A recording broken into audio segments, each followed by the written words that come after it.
各位观众朋友，大家好，欢迎收看8月7日 AM 新闻，我是陈志安。先看今日新闻重点：台中某一间私立幼稚园防指控讲不当对待，逼囡仔学狗仔食饭，甚至过掠囡仔去弄椅啊！台东昨天顶雄雄出现一撮光，哪像一粒长尾星。不过广播是讲，这是中国阴性的火箭。 继续来看国内消息，凯美风台落大雨，高雄的市区真济所在拢有淹水。行政院长杜英泰今仔是规工拢伫咧高雄勘灾。杜英泰嘛表示，已经要求主计总处整理今年度预算，照地方损害程度跟半折落去。也若明年的预算会继续加强全台湾防大水，搁有交通方面的建设。 凯美风台离开了第5工作日，下雨环境原是乱糟糟，国军出动林德甲机械协助清理。高雄市桃园国中第一摆风台受创严重，有教室拄着土石流，石头土沙有1人悬。也有高龄教室4个拢是烂土、真骨，估计这个复原经费要2000多万。院长报告，这里就是直接的第一个冲击点，当时候是整间教室都大概1个人高的土石。防洪的标准，我们希望说。 在高雄的这些区域排水的这个部分可以提高。林巴去落桥部分也雨水冲歹去，溪仔内底有袂少被冲歹去的桥墩。高工局讲，中水基进前有清出20万立方公尺土壤。桥虽然离老龙溪19到20公尺，不过也是互土山冲歹700公尺，加在赶紧撤离，无造成人员伤亡。桥长期也互桃园区梅山、蓝湖兰、福兴3里，搁再变高度。部落申请要伫安全路廊大过架桥，长达2公里的。 高架桥啊，然后在高度达到50米以上的高度的状况下，未来在韧性计划的范围里面，应该是可以达到一起的效果。如何让学校未来整个修建改建之后，有一个更安全的处所？明白克路桥的那条路，未来我们能够怎么样想？透过交通部来想一条安全的路，让大家能够进出。 这摆风台全高雄至少有209间学校受灾，所需要经费大约1亿2000万，全市有32处路毁损的灾情，后续的复建经费超过2亿，其他灾损也伫统计。杜英台讲，各地受灾严重，已经要求主计总处来调查今年度经费预算，会以3万这级的方式，优先来指引地方政府上迫切抢险抢修的需求。未来中央会尽量调配预算，强化防水治水甲交通设施的建设。记者综合报道。 伊若讲到这边去风台扫荡去这火车纵贯线甲北回线已经提早伫今日拍通，恢复走车。另外受到影响的阁有华东业者，嘛希望讲会当阁再带动人潮，嘛阁再向县府来发声，希望会当协调航空公司增加机抓来救员工。 天才拄光，一班5点花莲驶去宜兰头城的区间车，伫北回线停驶9天了后，变做台铁抢通了后，第一班发的列车，车顶虽然人无济，不过对在地民众来讲是真重要，尤其是往返花莲到和平之间的上班族。10几天没回去了，因为台风的关系嘛，还有工作的因素啊，不得不进驻和平。 因为凯美风台受创的北回线总算是恢复东正线、单线双向的通行。另外，小清水溪桥西正线按算要到12月底才会当抢修完成。另外，台铁西部干线往返嘉义到新营的路段，因为大水甲北漳溪铁路桥下骹的土冲甲拢无去，这摆嘛同款伫抢修了后，初二正式恢复双线的通车。双向通车啊，未？双向通车啊。 那地铁要限速10公里，慢行10公里啊！台铁是拍拼在抢修各地铁路网，嘛先线消透空中的容量，因为台北到台东的交通，伫风台过后，敢若靠2间航空业者，佮往返5只厝，一抓加加载350个人，到消化需要交通的人，但却出现违违满啊、报道率刷低的状况。业者推测，尤其是烦恼天候影响航班，佮惊路上交通问题真多，才无愿意来。搭飞机也不见得有机位可以过来，或者从南回。 那成本又更高，所以取消的比例在100%。台东的消防球嘉年华人嘛拢比较早搁较少，官府虽然提出旅游奖励，但是饭店的退房率同款嘛是要到3成。业者嘛呼吁交通部协调航空公司来加开航班，也是用大只飞行机来载客，减少旅客对交通的烦恼，确定较会当提升因旅游的意愿。记者综合报道。再来看阿里山铁路竹山站是经过3年的改款，去年在1月总算启用。结果一个凯美风台来，就互机房设备是隆重浸水。有员工就跳出来讲，这是因为设计不良。不过林铁则是驳回讲，是因为雨实在太大，停电这水阁抽袂出去，才来造成，会阁继续检讨。抽水机将水抽出去外口，继续向内底行，来到楼梯间向下骹看，地下室的积水阁有8到10公分，机房设备全拢浸伫水内底。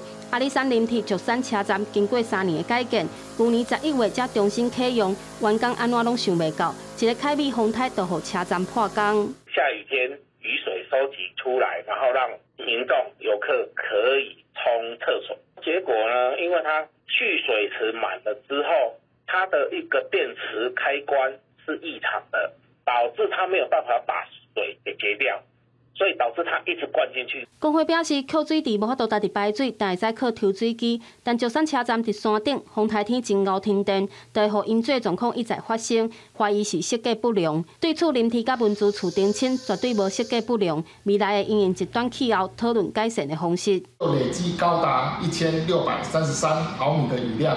而且山区停电，抽水机无法正常运作，造成地下室机房积水，相关设备损坏。本处已经洽商尽速修复。凯美唔拿造成竹山车站机房淹水，林铁沿线嘛有未少土石崩落，也是树仔倒去的状况，累计有116处。工作人员当伫赶工修理清理当中，估计照目前的进度，会使伫8月底完成。记者陈焕武、面交管嘉义报道。在地上大条来看，台中乌日某一间私立的幼稚园，叫家长指控讲有老师会摕尿布甲囡仔手绑起来，互囡仔拍咧学狗仔来食饭，甚至佮甲囡仔下起弄椅仔，受害囡仔要转学，都无学校要收。这教育团体嘛批评教育局是全无作为。监视器翕到幼儿园教室内底穿粉红色衫的老师，向一个查甫囡仔行过去，凶掠掉咧，大力喊出去，囡仔头弄到边仔椅仔，影片互民众看伫面册。台中市乌集区一间私立幼儿园互民众检举，疑似发生不当对待囡仔事件，甚至6个小班囡仔家长出面开记者会控诉。对一个3、4岁的小孩子这样抱起来甩。看那个影片的时候，就发现小孩子的手跟身体简直快要飞出去了。到底是有什么重大的状况，可以让一个老师那么有教的老师可以对待一个这样3、4岁的小孩？每个在不同家庭的小孩都有陈述出在学校有被老师绑手的行为。中午吃饭之前，我们问他说：“那你手被绑住要怎么吃饭？”孩子就做出小狗吃饭的行为，趴在桌上这样子吃。这是一个4岁孩子该承受的痛苦吗？家长原来靠指控老师不当管教，有摕贴绑囡仔双手，逼因用喙拄伫碗食饭，将囡仔关入去黑暗的厝，或者是便所恐吓威胁，限制伫便所边仔食饭这行为，互囡仔转去暗时靠情绪变化真大。这样监视器画面所有个笔架，尊敬信函要求人公开。幼儿园回应影片交予教育局无暗砍，家长擅自公开是违法。因为他就违反儿少法嘛，违反那个个资法嘛，有什么不对的行为？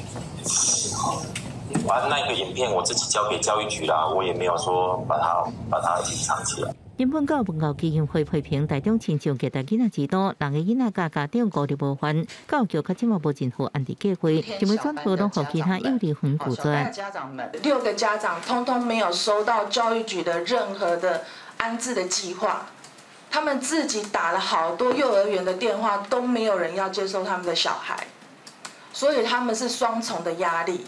教育局除了掌握法定14日内的监视影带画面以外，也将扩大调查，绝对不会放过任何基证。教育局强调，已经整合14天来监视器画面，会扩大调查，是毋是有其他违法代志，或者是有其通报甲暗砍的代志。那查证事实会当发，佮依法公告机构的名字甲负责人的名。记者综合报道。也针对另外一方面，台北市幼稚园的性侵案，这媒体到底敢会使甲学校的名拢报出来咧？这卫福部长是做出决议，讲若是未来进入司法调查，这个加害者若是佮继续伫咧离校、新庄，还是老人单位咧服务，这媒体就会使甲报道、甲公开。上紧这个月中就实施。 台北市信义区一间幼儿园爆出疑似老师性侵的案件，媒体因为离校宽法的规定，无报道相关案件，引起外界议论。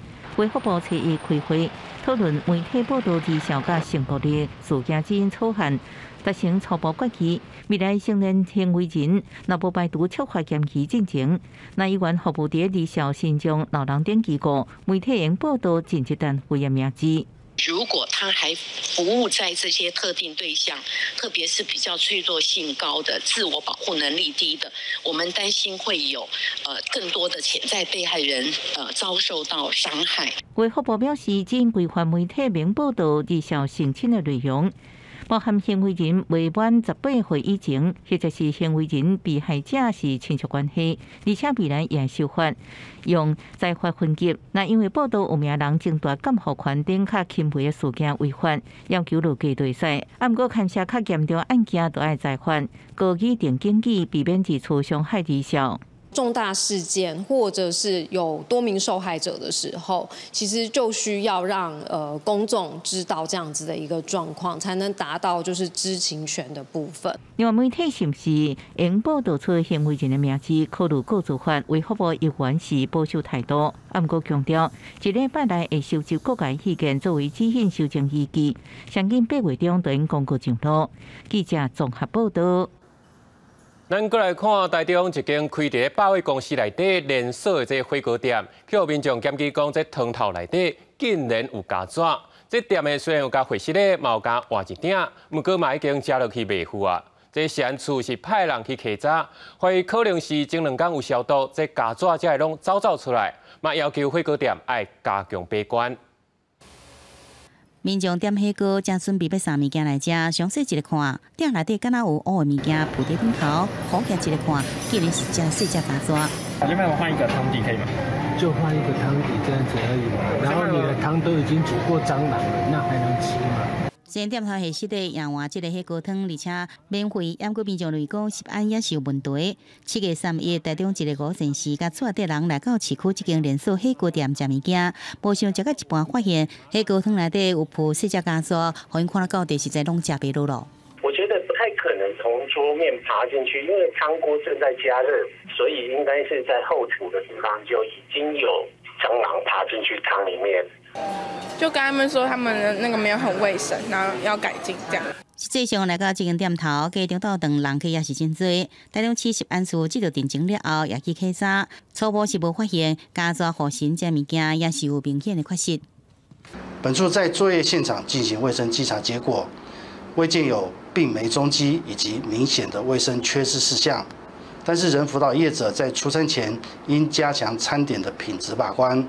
并应落实病媒防治的程序。先请消毒厂商再来做一次消毒，然后在接近台面的部分，就是汤区，它接近台面部分全部都把它废弃掉，相关批号的商品也都把它废弃掉。业者系实的，并且强调，第7月29进行消毒，可能要造成这个加纸出现，除了加工艺配合的材料保护，也加强食安甲环境的要求。记者综合报道。 继续，咱来看国际灾难的消息。在印度北部是当雷落大雨，尚无11人死亡，数十人失踪。救援人员是用流水帮助灾民渡河，这场面是真正危险。也伫中国的乌龙岗地区，同款是咧落大水雨，甚至个传出讲有当地一个副市长去勘灾，却大水冲走。天公好了后，印度北部喜马拉雅山区这个河水涨起来。 民众利用空中厝的锁啊，惊险来过河，敢若看到人顶下海一，真无细里可能落入去下骹窜流的河水内底，伊直甲人救上岸，救援人员才放松落来。印度气象局讲，喜马吉尔邦有名的旅游胜地达赖萨拉，伫过去24小时内底落783毫米雨量，造成当地河水溢出来做大水，帮首府甲附近地区传出50人失踪，其中部分民众恐惊已经死亡。ये जो शिमला डिस्ट्रिक्ट के रामपुर कॉन्स्टिट्यूंसी में जो सरपारा पंचायत है, उस पंचायत का एक समेज गांव है。邻近的北亚坎德邦相关是爆发成灾，有200名朝鲜的民众因为雨水甲部分的部队冲派去调伫遐。另外，伫中国东北部的牡丹江，这几天也是落青公雨，或者暴雨拢放弃，造成黑龙江临安市真侪村庄的田也有青菜温室和大水淹了了，经济损失真惨重。也来吉林的中村市区伫熊中的强降雨了后，是部分路段大淹水，交通是大乱。原本6条车道只有1条能通行，造成了交通大面积拥堵。在这进前，吉林的临江市因为大水河引发土石流，副市长伫抢险勘灾的过程中，伊的车不幸大水冲走，后来遗体已经互找到。原来伫中国东北做大水的同时，上海却是有够热。测伊的高温升到40度，一台热感应相机伫上海外部地区记录到当地地表温度，甚至来到60.7度。气象当局发布红色预警，出外民众只会加啉一罐水，也是到喷泉甲树仔脚去纳凉。爱水的小姐举雨伞穿风拍的外套。就是很热，然后一直流汗，然后大家都在穿那些就是防晒衣啊，打着雨伞，就是做好了一些防晒的措施。气象预报显示，上海南京正城市未来几天会继续出现高温，专家是评估，真热天气甲大水伫各地同时发生现象，甲气候变迁加重是有真大关系。公视新闻张慧敏编译。再来看意大利的水都威尼斯是世界出名的观光景点，即马说因为观光客太济，宣布要对8月开始限制旅行团的人数，每一团上济敢若会当25人，佮禁止带团的摕放送头伫遐咧大声咧喊，若是违规，上当会当罚到大票万倍。手举旗啊，导游一直回头向旅行团的旅客解说景点。意大利水都威尼斯是全球有名的观光景点，今年游客超过400万人，面临过度旅游的问题。威尼斯为8月1日开始限制禁止城市的旅行团人数，每一团上济只会当25个人，唔望减少对环境甲居民影响。对此，游客反应无同。Yeah, I think it's good. I mean, it's very, very congested in a lot of places. It's very difficult to get in.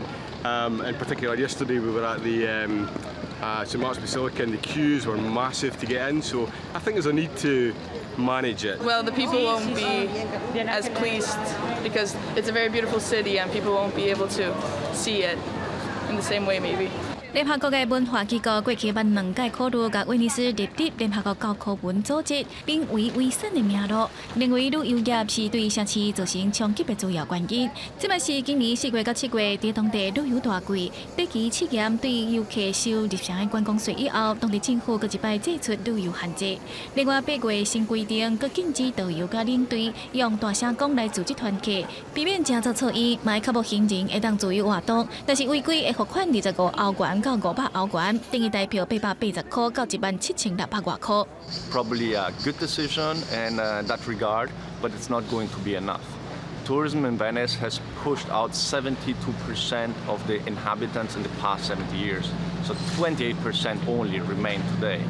暂时限制旅游的规定，除了威尼斯市中心以外，嘛会伫玻璃岛、彩色岛、还有到长岛实施。也毋过新的规定并无包括2岁以下儿童、参加教育行程的学生，还有学术性质的旅行团。国际新闻台是唐平益。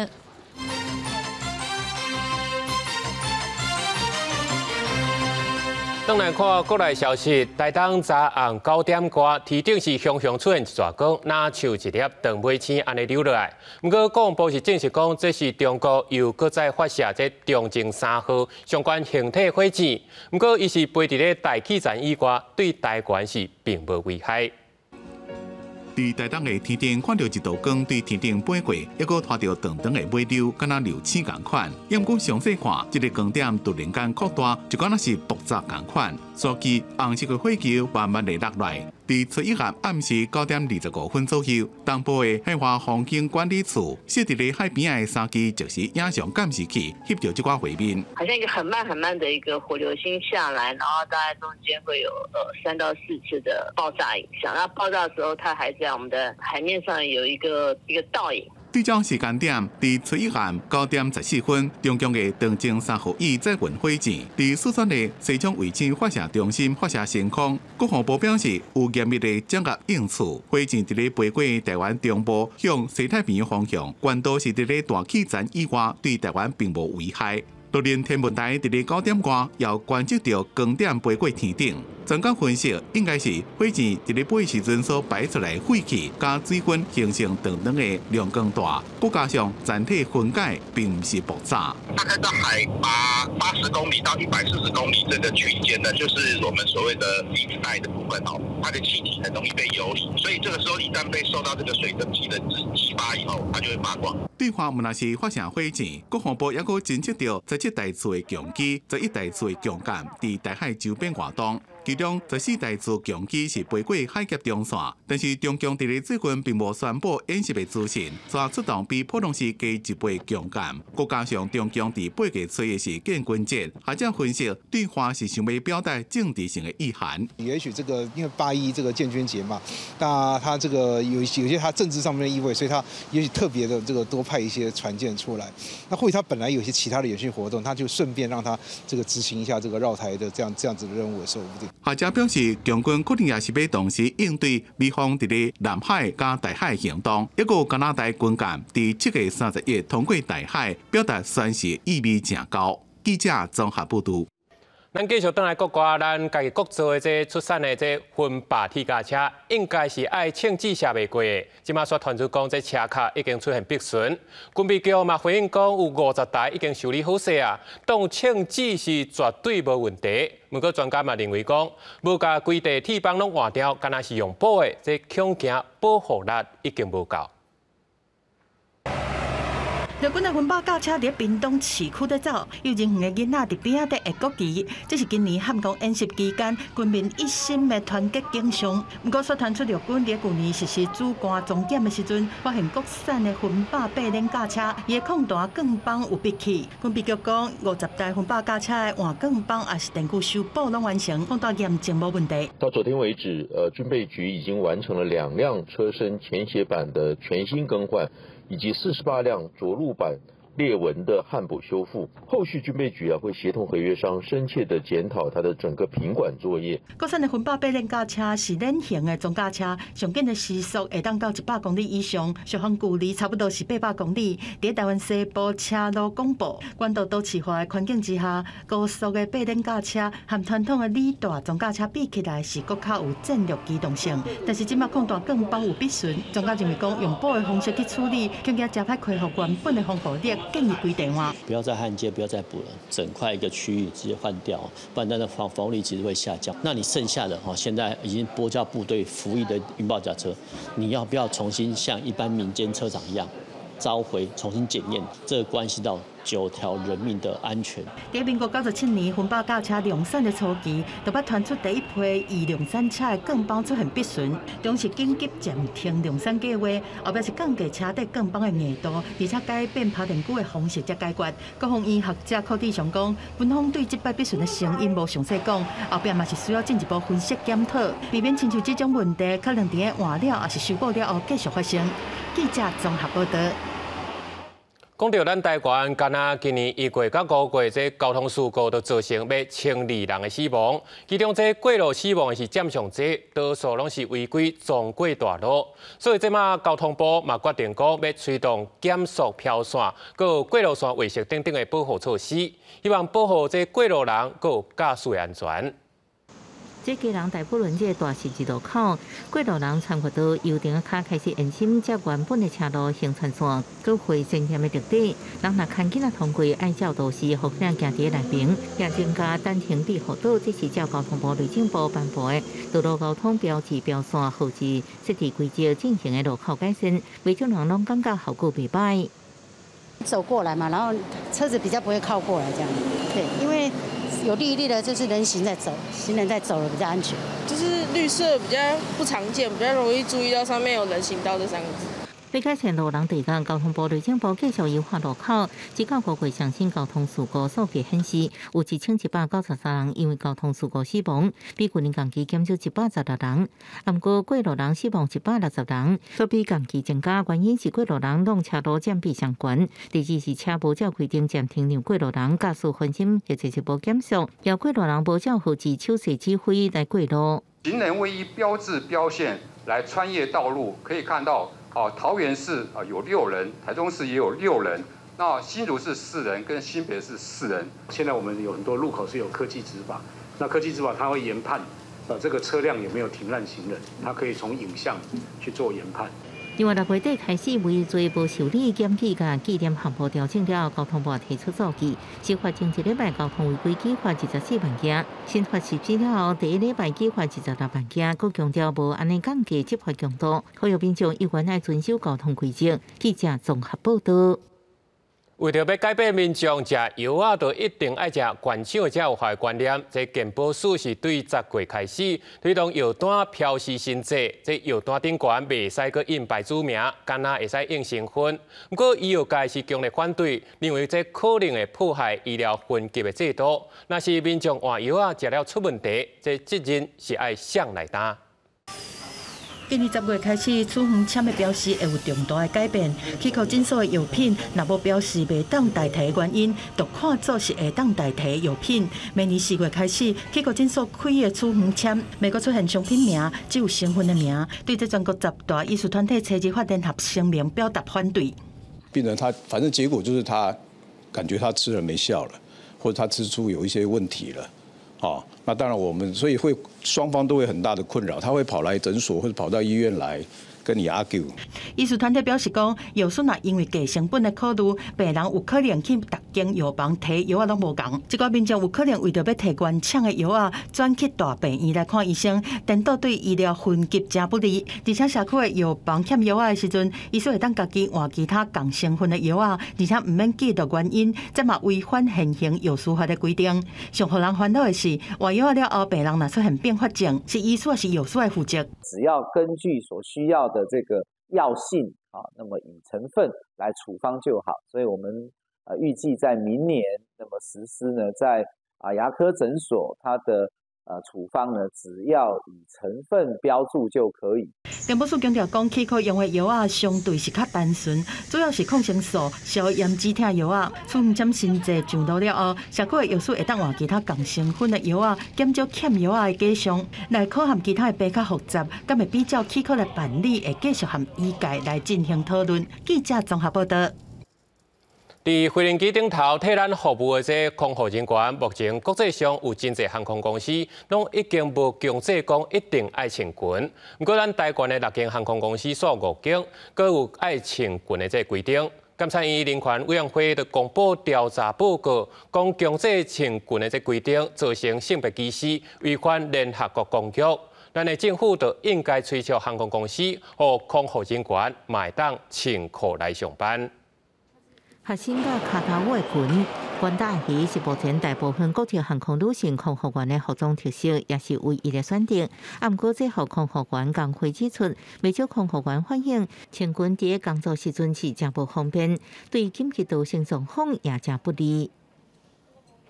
常常频繁的走动，或是开关行李箱，或是起立蹲下的，或是做示范逃生的时候，其实穿紧身窄裙都是非常不方便的。也蛮多空服员反映，像起飞跟降落要坐在那个 ground seat 面对旅客，其实他们都会很害怕走光，那甚至也有可能因此这样提高性骚扰的风险。工会向监察院所属人权委员会申诉，最近调查报告出来，内容指出，国际航空服役规范造成性别歧视，违反联合国消除对妇女一切形式歧视公约。因为政府制定服役指引，各航空公司增加扩充最好的选项。对于女性的空服员来讲，就是相对的不利或是绝对的不利。这样的一个做法也会加深社会的刻板印象，所以我们认为说，这样其实就是造成西斗所谓的歧视。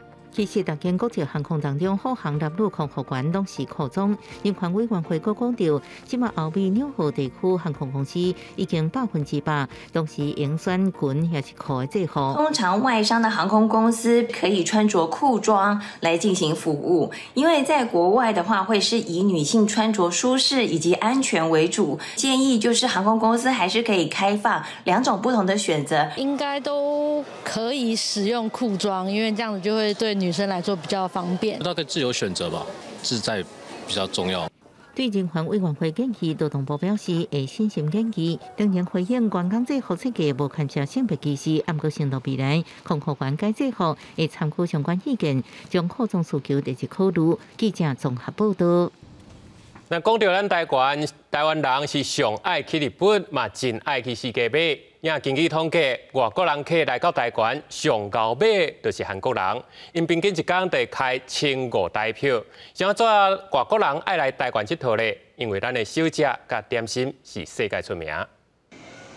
伫捷运站边这间较有名的豆奶店，一早起就真侪外国的旅客伫咧排队。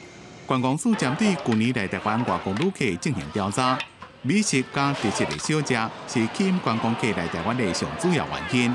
那伫购买力的部分是韩国的旅客第一名，平均一天开44.96美金，换算台票差不多1500。过来是中国的旅客，第三名是港澳旅客，一天差不多开1200块台票。永远不能带，但是一般台湾的小吃也很多，对，一般会带一些回老家。吃的东西，衣服也有，昨天买了鞋子，好买吗？好买，好买。人看旅客来源国家也比疫情之前无啥共。伫去年全年649万的外国旅客内面，新南向18个国家占3%，港澳客要到2%，日本客是排第3 14%，平均停留的时间是7.39暗。整体消费比过去小可较下滑。观光署今年甲来台湾的目标旅客定做1000万人。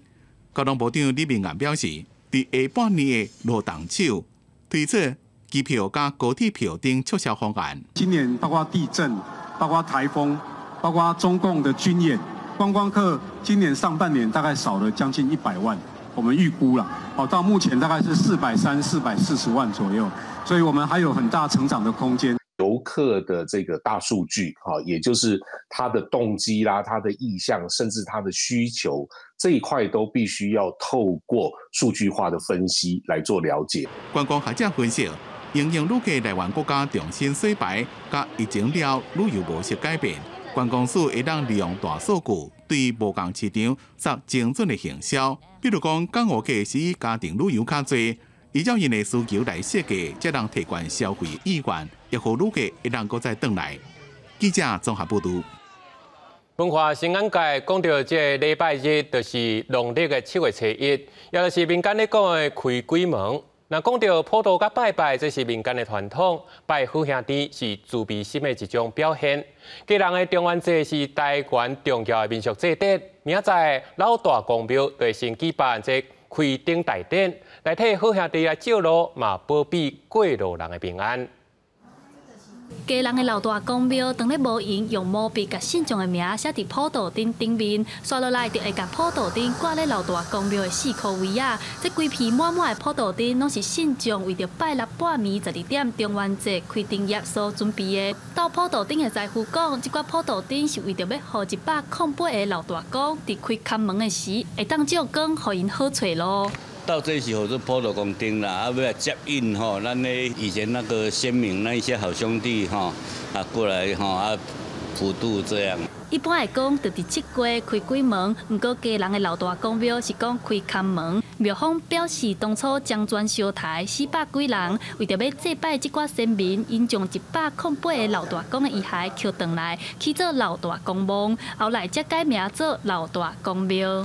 漳州人先到基隆地区来，然后泉州慢道，然后再航电，就是我们现在的南龙公墓发生械斗，然后械斗后大概死了有100几个了，后来统称叫做108位罗汉。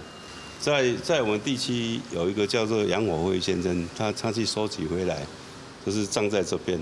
家人中元节活动已经传承170档，是北台湾上有历史意义、规模上大的民俗节庆之一，嘛是国家重要的民俗祭典。今年中元节会伫新历8月初4开看门，9月初3关看门。除了保留100年祭典的科技，嘛有中元普渡，嘛有放水顶游行。家人市政府嘛结合宗地艺术主题表演，礼拜就会开始伫家人闹热1月日。记者伫阿选柯敏哲家人报道。家人的北海岸甲新北野柳这几年的观光是确实发展了袂歹，尤其是来遮的旅客有75%拢是外国人。今年9月初，基隆的和平岛嘛要准备举办岛屿生活节来拼观光。另外一方面，台湾美食节今日嘛伫咧台北的世贸开办。总统热情就是希望讲，台湾的食食文化会当发展做各地特色，会当吸引愈侪国外观光客来台湾佚佗。岛屿生活节开箱。古水的山海巡回号到9月进前会巡回北部各县市，宣传北海岸的旅游景点。9月初，北海岸国家风景管理处要伫基隆和平岛邀请流行歌手结合在地文化甲历史，办岛屿生活节活动，望串联北海岸景点做定宣传。是我们要结合和平岛，结合在地的美食。结合野柳的非常看重的就是邮轮客的这样的一个市场。未来呢，把这个基隆的这个整个文化、整个海港的美景，在我们和平岛这边去做一些扎根。那和平岛本身又是我们地质公园。北关处统计，基隆野柳这搭北海岸景点的游客有75%左右来自外国，认为北海岸真有发展国际游客观光的空间。未来会继续串联附近的景点，斗阵推广。推广观光除了靠风景，用美食吸引外国游客也是一种方法。初二台湾美食展开幕，总统热情地讲，台湾各县市的食食文化，通互咱对外宣传地方特色观光。吃在地的美食，多一分味道。什么味道呢？就是文化的滋味。我们要每一个县市都要把它的美食或是观光的亮点，把它凸显出来，来打造。国内的旅游也可以有国外旅游的效果。展览现场有来自各地方政府的单位，展出台湾各地头的特色美食。另外，交通部讲，这几年当咧产评审餐厅的米其林指南合作，增加评审台湾的特色餐厅。目前已经有56间米其林认证的餐厅，分布伫4个县市。未来会再增加评审2个县市的餐厅。记者阮郑俊由台北报道。对于一寡时代来讲，少年时阵所听的这寡台语老歌，即马若个想要听到，其实不遐尔简单。由一团退休的人士所创的这个老歌乐团，因就专门咧接社区的活动，专唱台语老歌，佮分享歌曲的背景甲故事，希望透过这寡歌曲的演出，或者时代感受到较早少年时因听歌的快乐。善良啊吼，伊讲靠海愈善良，你想要啥物修饰咧吼？啊，靠海愈善良，就安尼讲哦，爱真足听。用布袋戏的翁仔来绍介角色的故事，若是这个角色有主题歌，现场就唱互大家来听。迄着熟悉歌曲，台下的长辈嘛拢对咧唱。嘉义县中部乡的老人会邀请这团由退休校长成立的乐团来分享音乐，嘛甲大家卫生讲过去。这韵味无共款，想到阮第一届去人家看电视的迄种回味。啊，这些长辈啊，可以勾起他小时候，甚至我的这些回忆。老人会表示，电视布袋戏对遮长辈来讲，是因细汉时阵大家拢会看的节目，用这个熟悉的主题，分享较早的故事甲音乐，唔若互大位长辈找到同款的话题，嘛，互因为音乐的表演，互心情更较轻松。感觉我心情拢放开，拢种非常的欢喜安尼。为什么啊？因为听这个歌而且这个主持人吕校长伊的口才伊的歌声拢真好安尼。互伊若有一个刺激他们，刺激因的脑子想起较早因少年的时阵的故事，这样子对因来讲就是活化他们的脑筋。乐团指出，这老歌无伫家伫网络顶面都找到，但是这对年岁大的长辈来讲，不是一件简单的代志。所以才会准备这个内容，唔能互因退休的生活会当用音乐回归社区，嘛，互这个长辈透过表演，佮想起家己少年时代的故事。记者林慧婷家己报道。明仔天气车款来看详细资料。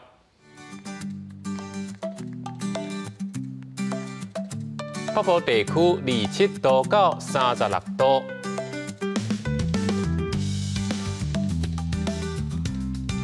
中部地区26度到36度，南部地区26度到35度，东部地区26度到33度，外岛地区27度到34度。感谢你收看今日 AM 新闻，我是志干，咱明仔载同一时间再会。